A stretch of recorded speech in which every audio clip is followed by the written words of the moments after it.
Magandang araw mga idol. Nandito naman ako para ituloy ko ang pamahagi na yung binigay ko na debosyon o dasal. Nabahagi ko na ang episode 1, episode 2. Ngayon magbabahagi na ako ng episode 3. Kaya sana subaybayan nyo ang mga in-upload ko. Ay pagdating ng araw kung matuto na kayo, malaking maitulong ko na. Yun ang pag malaman ko na nga kayo marunong na rin manggamot at nakuha ninyo ang mga pamaraan kung paano ang proseso sa panggagamot, malaki pa sa salamat ko na marami tayong matuto dahil marami kami. Hindi lang ako nag-iisa kundi marami kami. Luzon, Visayas, Mindanao. Sa Mindanao marami kami, sa Luzon marami kami, dito sa Visayas marami din kami. Kaya itong mga ina-upload ko sa inyo ng mga dasal ay sana pag-ingatan nyo dahil itong mga upload na itong mga dasal, ito ang laging ginagamit namin. Doon mo subaybayan nyo ang lagi ang ina-upload ko dahil malalaman nyo kung ano ang gaganapan nito. Dahil ito mga idol ay mga gamot na ito ay wala itong inuurungan.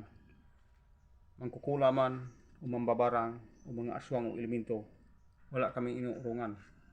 Dahil sa pangalan ng Diyos, kung hindi siya alis, sa daliri na namin sila ay mamatay. Yun ang tandaan. Dahil hindi kami matatakot dahil yung sandata namin ay 3 at 2 at 1 daliri. Pwede namin itusok kahit ano ka ba. Pag mahuli ka namin, ikaw mangkukulam ka na kumukulam ka sa tao. Pag kami ang magkagamot, pag hindi ka sumunod, papatayin ka namin. Yan, maniwala ka. Dahil yan talagang kakayanan namin sa aming pag-aral ng panggamot espiritual. Hindi ito panggamot na may binak. Hindi. Iba yung panggamot namin. Kaya itong panggamot namin sa Sator Coronados at sa Sibil Angel Angelis ay talagang matindi ito. Kaya mga idol, itong ibabahagi ko sa inyo, episode 2, episode 3 na ito. Kaya ito, kopyahin ninyo, i-screenshot na lang, itutukot sa camera, episode 3. Yun.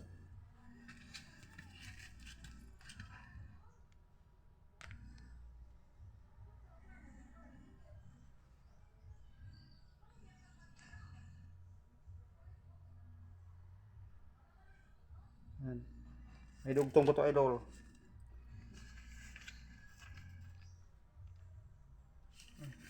Wala na, yun na pala. Yan lang.